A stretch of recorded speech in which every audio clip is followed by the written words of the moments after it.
नमस्कार दोस्तों, मैं डॉक्टर उत्तम। मेरे यूट्यूब चैनल उत्तीर्ण में आपका स्वागत है।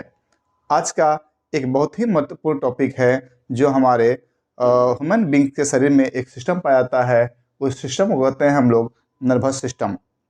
नर्वस सिस्टम मनुष्य के शरीर में पाया जाने वाला एक ऐसा सिस्टम है जो हमारे शरीर के डिफरेंट ऑर्गन के बीच में एक कोऑर्डिनेशन स्थापित करने का काम करता है। यह एक एकलौता सिस्टम नहीं है जो हमारे शरीर में ऑर्गन्स के फंक्शंस के बीच कोऑर्डिनेशन स्थापित करता है।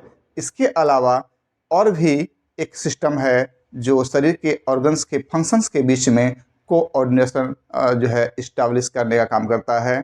उसे हम लोग एंडोक्राइन सिस्टम कहते हैं। तो इस तरह से मनुष्य के शरीर में दो तरह के ऐसे सिस्टम हैं जो हमारे डिफरेंट बॉडी पार्ट्स के यानी डिफरेंट बॉडी ऑर्गन्स के फंक्शंस के बीच में कोऑर्डिनेशन इस्टेब्लिश यानी स्थापित करने का काम करते हैं। एक सिस्टम हो गया एंडोक्राइन सिस्टम और दूसरा सिस्टम हुआ है नर्वस सिस्टम। ये दोनों सिस्टम डिफरेंट ऑर्गन्स के फंक्शंस के बीच में कोऑर्डिनेशन स्थापित करने का काम करता है। तो अब आते हैं हम लोग नर्वस सिस्टम में सबसे पहले पढ़ेंगे कि नर्वस सिस्टम कैसे किसी बॉडी पार्ट्स के बीच में, बॉडी के ऑर्गन्स के बीच में कोऑर्डिनेशन स्थापित करता है। जैसे कोई भी सेंस यानी कोई भी स्टिमुलाई, जब कोई भी बॉडी पार्ट्स हमारे शरीर का कोई भी बॉडी पार्ट्स जब रिसीव करता है तो वह हमारे किसी न किसी सिस्टम को देता है और उस सिस्टम के बाद वहाँ से एक सेंस आता है, यानी आप जो है उसके अगेंस्ट में क्या आप एक्शन करेंगे या कौन सा ऑर्गन कौन सा एक्शन करेगा, इसी को कोऑर्डिनेशन कहते हैं। जैसे हम लोग जब चलते हैं तो एक पैर जब उठाते हैं तो दूसरा पैर जो होता है अपने आप फिर पीछे की तरफ जाता है और फिर उठता है। तो इस तरह से दोनों पैरों के बीच में एक कोऑर्डिनेशन स्थापित किया गया। एक और एग्जांपल, जिस तरह से हम कभी भी किसी हॉट किसी ऑब्जेक्ट को जब टच करते हैं तो हाथ में जब वो हॉट फील होता है तो उस समय हाथ अपने आप जो है पीछे की तरफ हट जाता है। मीन्स उसके अगेंस्ट में एक और ऑर्गन काम किया या कुछ ऑर्गन सिस्टम काम किए जो उसको एक इंडिकेशन दिए, यानी एक उसको सूचना दिए कि आपको इस फंक्शन के विरुद्ध में ये फंक्शन करना है, तो हाथ जो होता है अपने आप वहाँ से हट जाता है। तो यह होता है कोऑर्डिनेशन। तो डिफरेंट ऑर्गन्स के बीच में कोऑर्डिनेशन स्थापित करने का काम जो है हमारा नर्वस सिस्टम करता है। नर्वस सिस्टम देखते हैं कि नर्वस सिस्टम यह है क्या। तो नर्वस सिस्टम एक ऐसा सिस्टम है जो एक स्पेशलाइज्ड सेल के द्वारा बना होता है। उस स्पेशलाइज्ड सेल को हम लोग न्यूरॉन्स कहते हैं। उस स्पेशलाइज्ड सेल्स को हम लोग न्यूरॉन्स कहते हैं। न्यूरॉन्स जो है it is the structural and functional unit of nervous system. जो भी नर्वस सिस्टम का ऑर्गन है वो सभी ऑर्गन जो है वह न्यूरॉन से बना होता है, इसलिए न्यूरॉन को हम लोग स्ट्रक्चरल एंड फंक्शनल यूनिट कहते हैं। अब आते हैं कि नर्वस सिस्टम जो है वह दो तरह का हो सकता है। एक जो है उसे हम लोग CNS सेंट्रल नर्वस सिस्टम कहते हैं, सेंट्रल नर्वस सिस्टम। और सेकंड जो है ये हो गया फर्स्ट, और सेकंड जो है इसे हम लोग कहते हैं peripheral nervous system, peripheral nervous system. इस तरह से नर्वस सिस्टम के दो पार्ट हो गए। नर्वस सिस्टम को आजकल के जो है मॉडर्न एज में एक और नाम से पुकारा जा रहा है, न्यूरल सिस्टम। तो हम लोग सेंट्रल नर्वस सिस्टम को सेंट्रल न्यूरल सिस्टम भी कह सकते हैं और सेकेंड को पेरिफेरल नर्वस सिस्टम की जगह पर पेरिफेरल न्यूरल सिस्टम भी कह सकते हैं। अभी के बुक में जो होता है वह न्यूरल सिस्टम के नाम से कहा गया है और पहले जो है कि हर बुक में सेंट्रल नर्वस सिस्टम के नाम से जाना जाता था। अब जो है उसे सेंट्रल न्यूरल सिस्टम के नाम से जाना जाता है और पेरिफेरल न्यूरल सिस्टम के नाम से जाना जाता है। इस सेंट्रल नर्वस सिस्टम को हम लोग CNS कहते हैं शॉर्ट में, और इसे हम लोग PNS कहते हैं शॉर्ट में। तो nervous system divided into two parts. First one is central nervous system यानी CNS, and second one is peripheral nervous system. Central nervous system जो होता है इसमें, यानी सेंट्रल नर्वस सिस्टम में दो पार्ट होता है, एक होता है ब्रेन और दूसरा होता है स्पाइनल कॉर्ड। Spinal cord.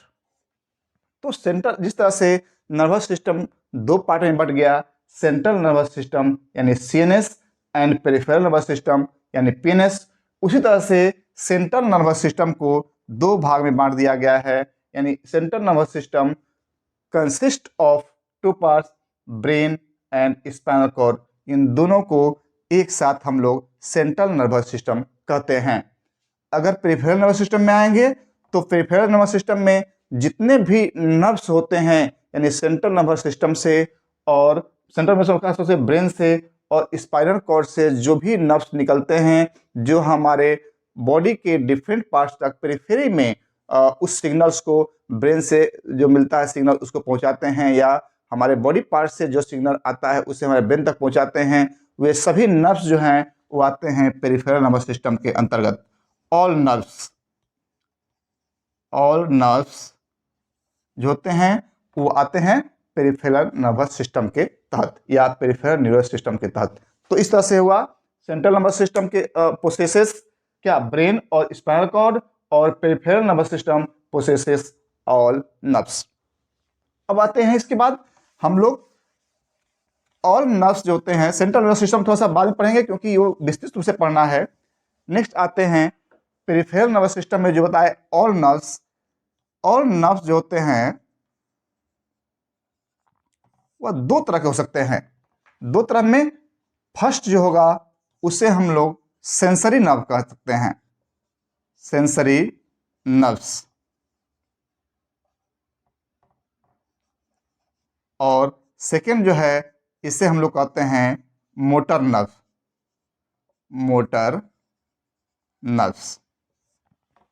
ध्यान से देखिएगा, जितने भी शरीर में नर्व्स होते हैं जो हमारे बॉडी से निकलते हैं, बॉडी से मीन्स सेंट्रल नर्वस सिस्टम में ब्रेन से जो नर्व निकलता है, ब्रेन से जो नर्व निकलता है, इस नर्व को हम लोग क्रैनियल नर्व कहते हैं, क्रैनियल नर्व्स। ब्रेन जो होता है वह क्रैनियम के अंदर लोकेटेड होता है, उस क्रैनियम के बाहर आने वाले नर्व्स को हम लोग क्रैनियल नर्व्स कहते हैं। और स्पाइनल कॉर्ड से जो नर्व्स निकलते हैं उन्हें हम लोग स्पाइनल नर्व कहते हैं, स्पाइनल नर्व्स कहते हैं। ये भी बहुत याद करने वाला क्वेश्चन है।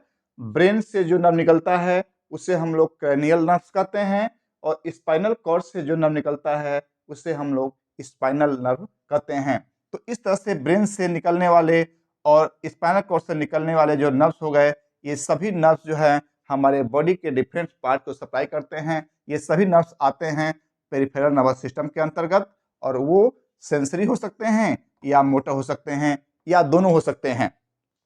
अब आते हैं कि ये जो सेंसरी नर्व है इसका क्या काम है, और जो मोटर नर्व है इसका क्या काम है।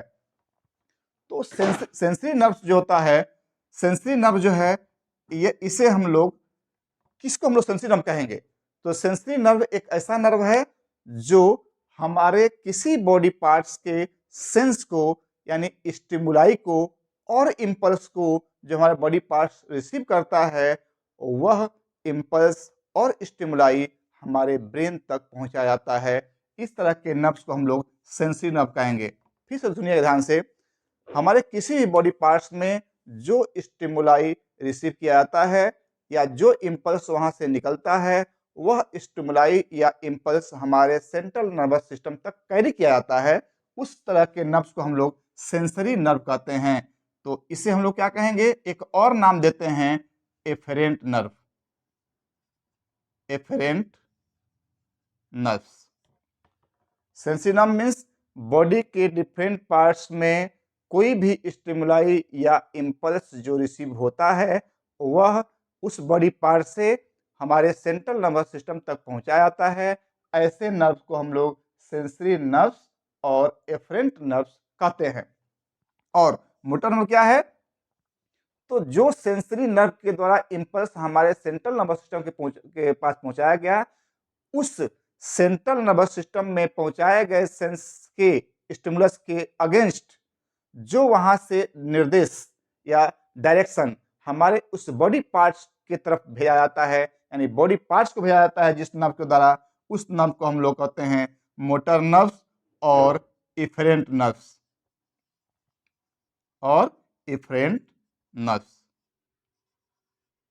बहुत ही आसान है।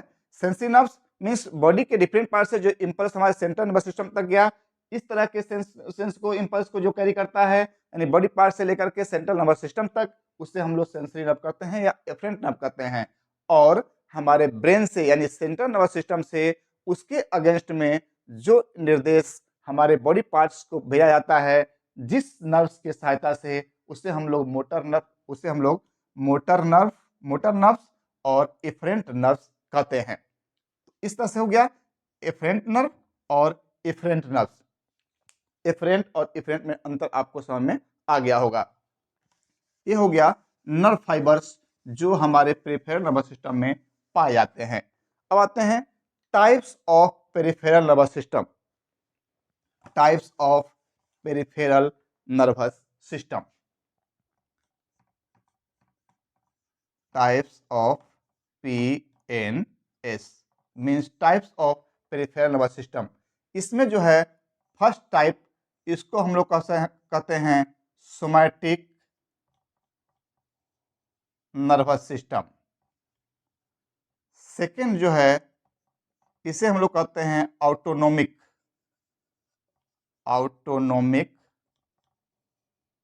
Nervous system.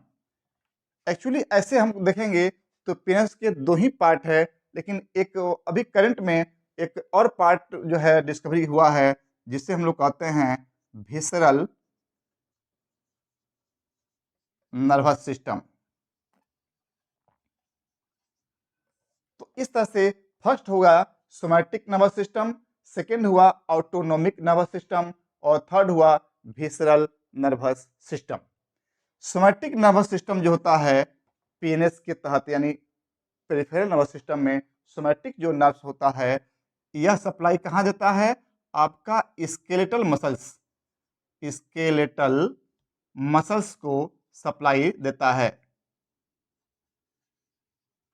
Means skeletal muscle जो होते हैं हमारे बॉडी में वो सभी वॉलंटरी होते हैं, मीन्स अपने इच्छा के अनुरूप उसको हम लोग मूव कर सकते हैं। तो इस तरह से चूंकि somatic nervous system skeletal system को सप्लाई करता है, इम्पल्स या डायरेक्शन देता है, तो इस तरह के नर्वस सिस्टम को हम लोग वॉलंटरी में रखते हैं। मीन्स यह जो है इच्छा अनुरूप काम करता है, वॉलंटरी। यह जो है सोमैटिक नर्वस सिस्टम जो है स्केलेटल सिस्टम को सप्लाई करता है, और चूंकि स्केलेटल सिस्टम जो होता है वह हम लोगों के इच्छा के अनुरूप काम करता है, जैसे हम लोग चाहते हैं वैसे मूवमेंट होता है। तो इस तरह के सिस्टम को हम लोग वॉलंटरी में डालते हैं, यानी यह जो है इच्छा अनुरूप काम करने वाला एक सिस्टम है। सेकेंड जो है autonomic nervous system. Autonomic nervous system जो है वह उस सभी पार्ट को सप्लाई देता है, नर्व सप्लाई देता है, जहां पर कुछ ऑर्गन्स जो है इंटरनल ऑर्गन्स जो है हमारे हैं, और साथ साथ स्मूथ मसल्स, यानी हमारे शरीर के internal organs and smooth muscles, उनको नर्व सप्लाई देता है।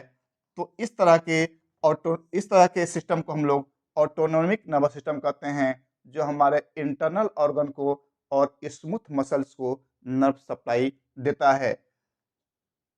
अब आते हैं कि हमारे जो इंटरनल ऑर्गन्स होते हैं और स्मूथ मसल जो होते हैं वह हमारे इच्छा के अनुरूप काम नहीं करते हैं, इसलिए हम लोग ऐसे सिस्टम को इनवॉलंटरी कहेंगे।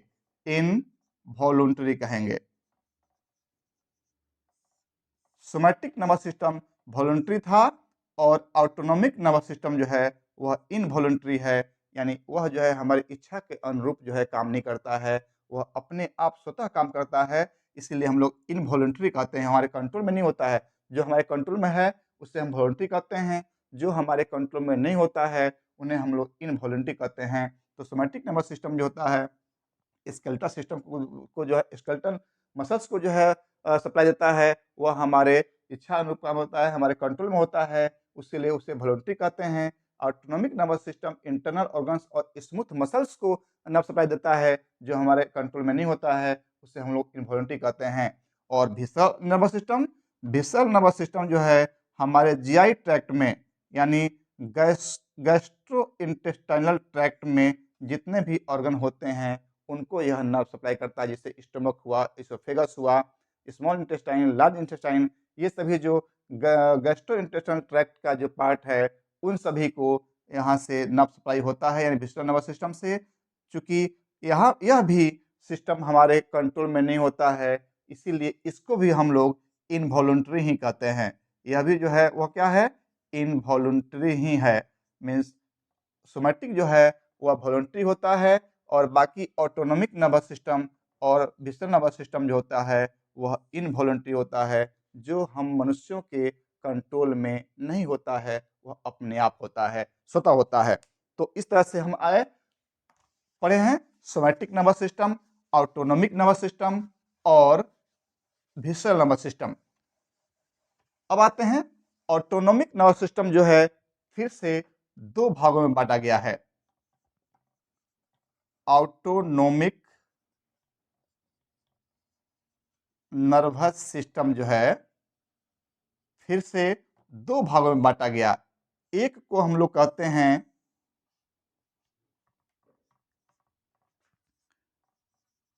सिंपैथेटिक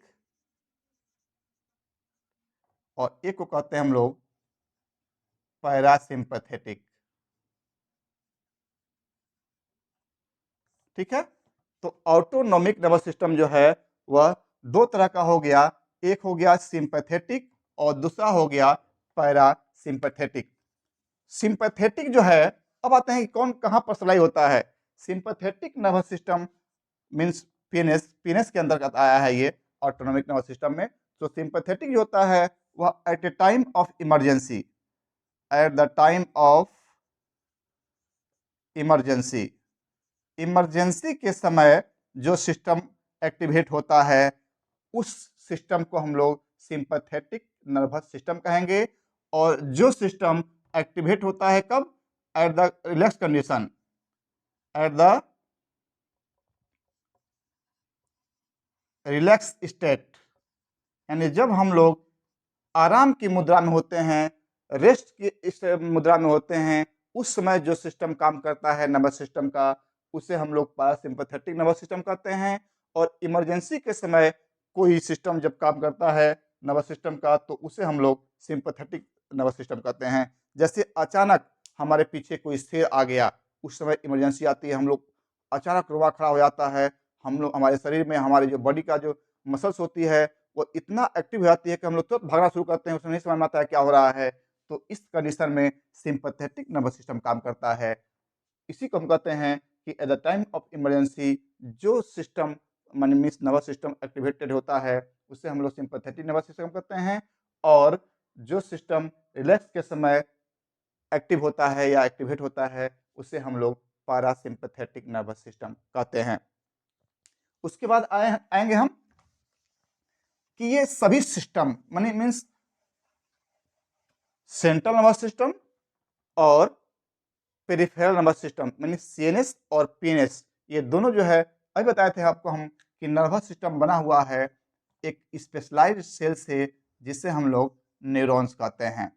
तो अब हम लोग पढ़ेंगे न्यूरॉन्स के विषय में, यानी न्यूरॉन का स्ट्रक्चर कैसा होता है। एक न्यूरॉन का, चूंकि यह एक सेल है इसलिए यह माइक्रोस्कोपिक होता है, मीन्स इसे हम लोग नंगे आंखों से नहीं देख सकते हैं, माइक्रोस्कोप से ही देख सकते हैं। तो न्यूरॉन जो होता है, एक न्यूरॉन को अगर हम देखेंगे तो इसमें कौन कौन सा पार्ट होता है इसके विषय में देखेंगे पहले। तो इसमें जो फर्स्ट पार्ट होता है इसे हम लोग सेल बॉडी कहते हैं। सेकेंड जो पार्ट इसमें होता है उसे हम लोग डेंड्राइट्स कहते हैं।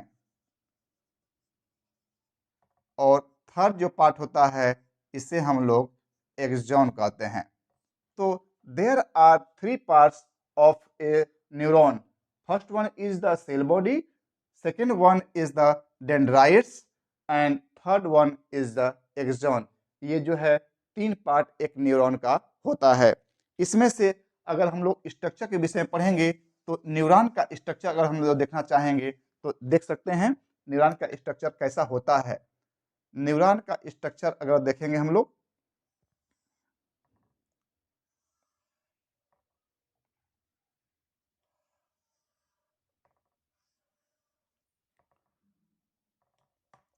ये है एक न्यूरॉन जिसका स्ट्रक्चर इस तरह से बनाया जा सकता है।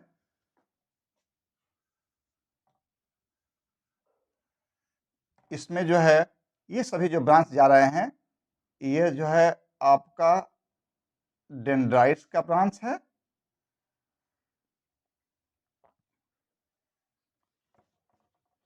उसी तरह से इसमें भी, इस पार्ट में भी उसी तरह से बनेगा। ये डेंड्राइट्स के पार्ट्स हो गए।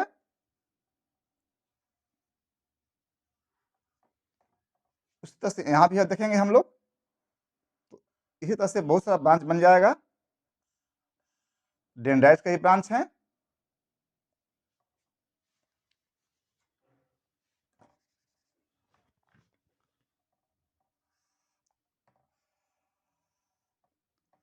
इसमें भी ब्रांच है। ये डेंड्राइट का ब्रांच है। यहाँ भी एक ब्रांच हो गया। यह भी जो है डेंड्राइट का ब्रांच है।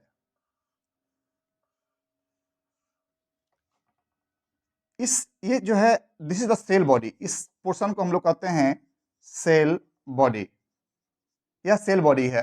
मीन्स एक जनरल जो सेल होता है उस तरह से यह सेल का एक स्ट्रक्चर है।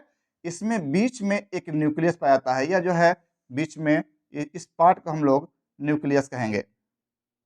इस पार्ट को हम लोग न्यूक्लियस कहते हैं।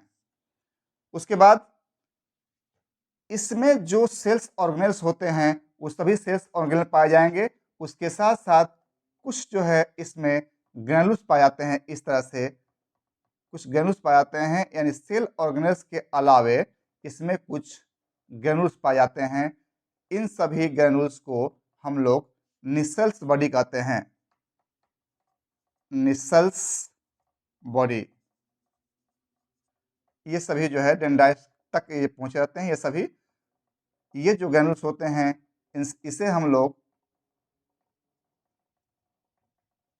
इसे हम लोग नेसेल्स ग्रैनुल्स कहते हैं। डेंड्राइट्स के अंदर भी होते हैं।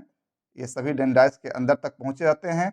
इस तरह के ग्रैनुल्स को हम लोग नेसेल्स ग्रैनुल्स कहते हैं, जो नाम दे दिए हैं। ये जो पोर्शन होता है इसे हम लोग डेंड्राइट्स कहते हैं। डेंड्राइट्स कहते हैं। ये जो पोर्शन है ये जो है डेंड्राइट्स है। उसके बाद यह जो पोर्शन दिख रहा है आपको, इसे हम लोग एक्सॉन कहते हैं।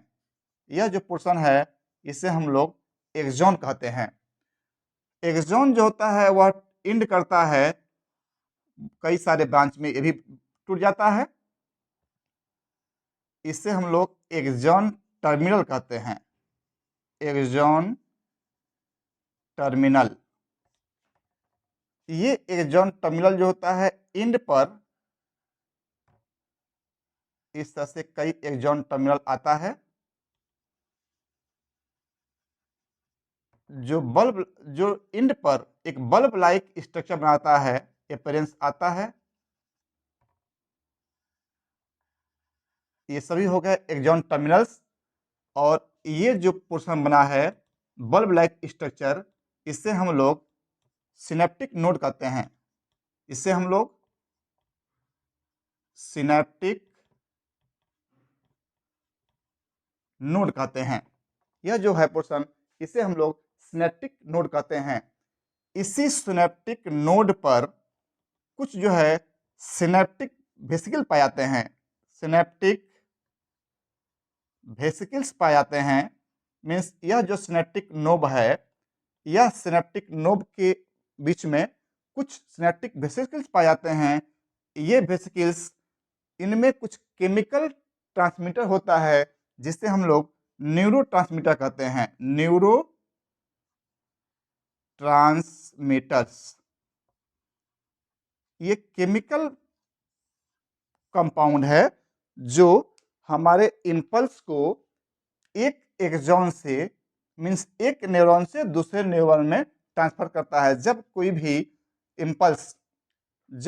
भी इम्पल्स हमारे बॉडी में मिलता है, रिसीव किया जाता है, वह डेंड्राइट्स के द्वारा रिसीव किया जाता है। यानी एक्सॉन का जो पार्ट जो बताया आपको न्यूरॉन में जो फर्स्ट पार्ट है डेंड्राइट्स, यह डेंड्राइट्स किसी भी इम्पल्स को रिसीव करता है और टुवार्ड्स द सेल बॉडी उसको कन्वे करता है। और उसके बाद वह इम्पल्स एक्सॉन से होते हुए सिनेप्टिक नोड पर जाता है। और यह जो सिनेप्टिक नोड है, इसमें कुछ सिनेप्टिक वेसिकल्स पाए जाते हैं, जिसमें केमिकल मैसेंजर होता है, जिसे हम लोग न्यूरोट्रांसमीटर कहते हैं। वह इस इम्पल्स को दूसरे एक्सॉन में जो आकर के यहाँ सिनेप्सिस बनाते हैं, उस न्यूरॉन के डेंड्राइट्स को रिसीव कराता है।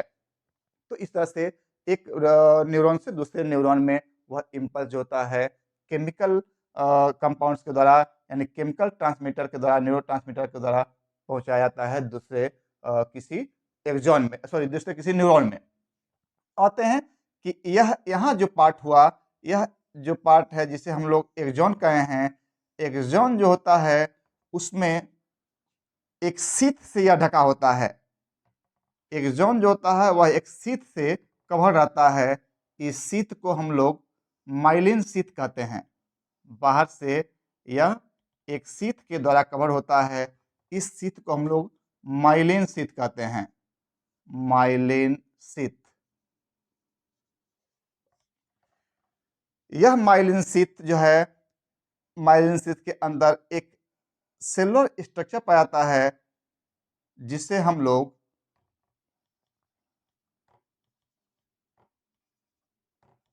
स्वान सेल कहते हैं। यह जो है स्वान सेल्स कहलाता है। यह साइंटिस्ट के नाम पर इसका नामकरण हुआ है। इसे हम लोग स्वान सेल कहते हैं, जो माइलिन शीथ के अंदर जो होता है वह कवर्ड इन्वेलप्ड होता है, यानी इसके अंदर जो है वो बंद होता है। तो यह हो गया माइलिन शीथ। ये जो एक सेलुलर स्ट्रक्चर है, इसे हम लोग स्वान सेल कहते हैं। और दो नोड शीथ के बीच में नोड होता है, जो बना होता है, इस नोड को हम लोग नोड ऑफ रेनवियर कहते हैं। नोड ऑफ रेनवियर कहते हैं। यह भी एक साइंटिस्ट के नाम पर इसका नामकरण हुआ है, node of Ranvier. Ranvier scientist का नाम है, नोड ऑफ रेनवियर। तो इस तरह से यह जो नोड बना, इसे नोड ऑफ रेनवियर कहते हैं। और यह जो सेल होते हैं, इसे हम लोग स्वान सेल कहते हैं। अब हम लोग इसके थोड़ा सा फंक्शंस के ऊपर देखेंगे। तो अभी बताए कि जो भी इम्पल्स हमारे बॉडी पार्ट्स के द्वारा रिसीव किया जाता है, वह न्यूरॉन के डेंड्राइट्स द्वारा रिसीव किया जाता है। और यह डेंड्राइट्स उस इम्पल्स को, उस सूचना को, इंफॉर्मेशन को रिसीव कर करके किधर भेजता है? टुवार्ड्स सेल बॉडी भेजता है। उसके बाद यहाँ से जो इम्पल्स होता है, वह एक्सॉन से होते हुए सिनेप्टिक नोड के पास जाता है।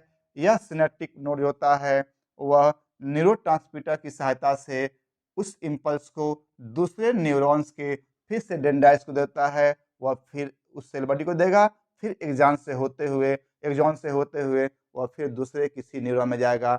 इस तरह से जो इम्पल्स और इंफॉर्मेशन होता है या स्टिमुलाई होता है, वह एक न्यूरॉन से दूसरे न्यूरॉन तक कन्वे करते करते उस इफेक्टिव पार्ट तक वह सूचना पहुंचता है या हमारे सेंस तक पहुंचता है।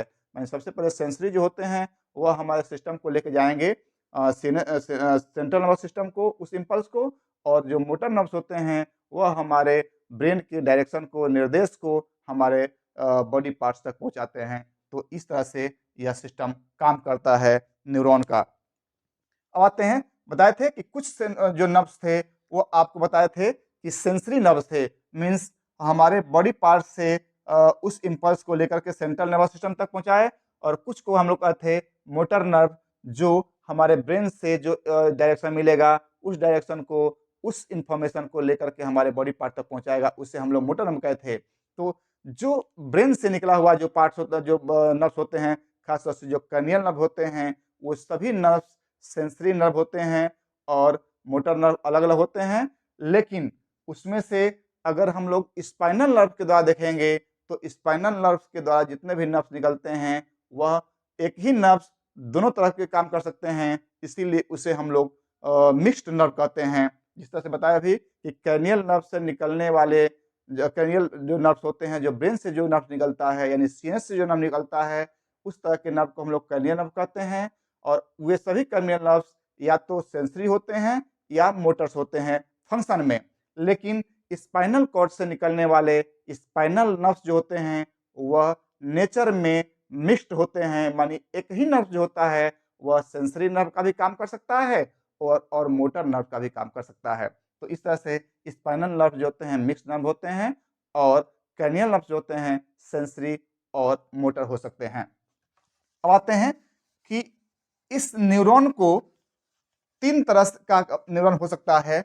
एक न्यूरॉन होता है जिसमें एक एक्सॉन होगा, एक्सॉन एक होगा और डेंड्राइट्स जो होंगे 2 या 2 से अधिक हो सकते हैं। डेंड्राइट्स जो हैं वो 2, 2 और मोर देन 2।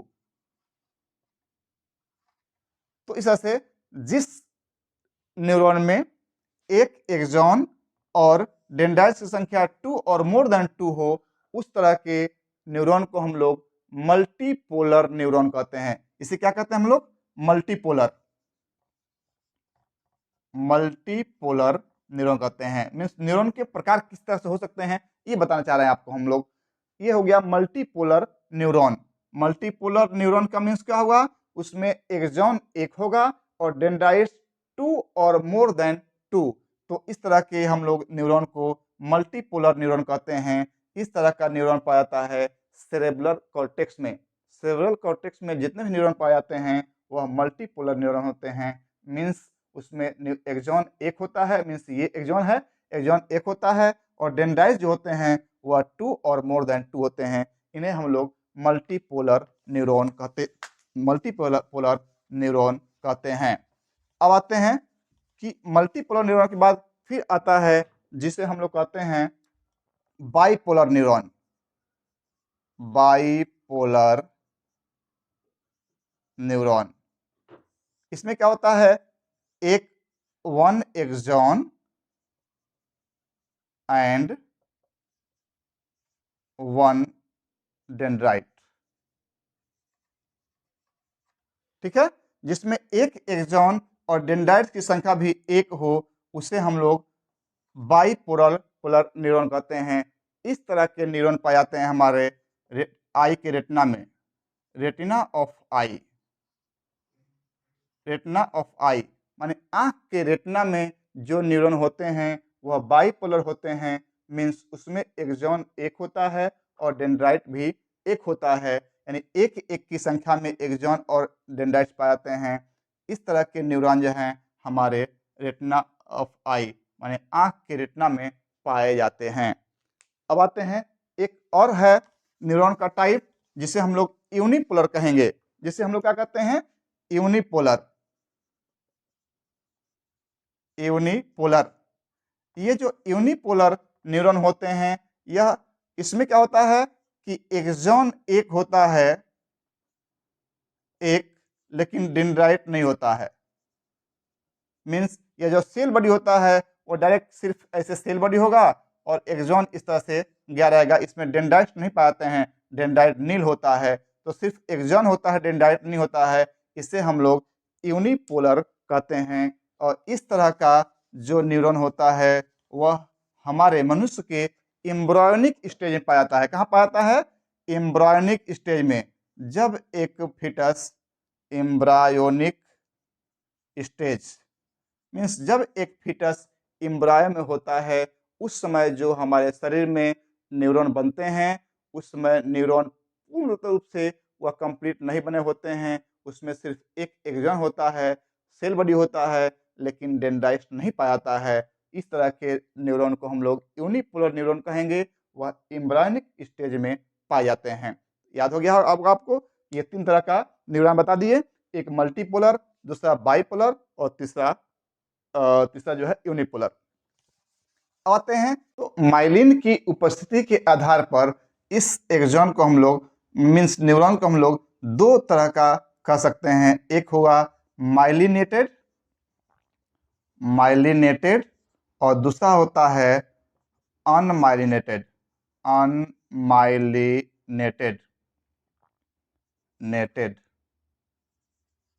माइलिनेटेड मीन्स जिसमें माइलिन शीथ पाया जाएगा।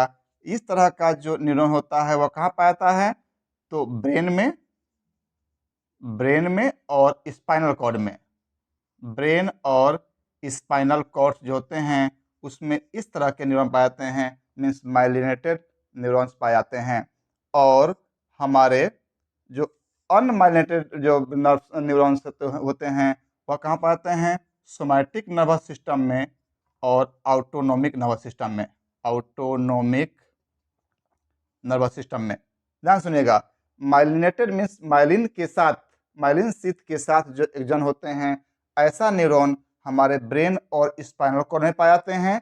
और अनमाइलिनेटेड मीन्स जिसमें माइलिन शीथ नहीं पाया जाता है, ऐसा न्यूरॉन जो होते हैं हमारे सोमैटिक और ऑटोनोमिक नर्वस सिस्टम में पाए जाते हैं। तो इस तरह से यह चैप्टर कंप्लीट हुआ। हम उम्मीद करते हैं आपको यह चैप्टर बहुत पसंद आया होगा। इसलिए हम आपसे अपील करेंगे कि आप इस वीडियो को लाइक करें, सब्सक्राइब करें, शेयर करें तथा कमेंट करें। धन्यवाद।